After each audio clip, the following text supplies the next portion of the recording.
How to log in Khan Academy. So here we are at khanacademy.org. Okay, and this is the home page. All you need to do is come here at the top right. You see this login icon? Go ahead and click on this option. And here we have multiple ways to log in. So we can either log in with our Google account, right? With Clever, with Facebook, or with Apple as well. And there is this other option where you put in your email and password if you created your account using a specific email.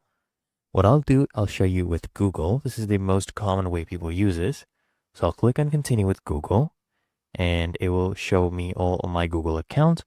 I will pick this one, which I used to create an account. And then I'll click on continue. And there we go. It's initializing me.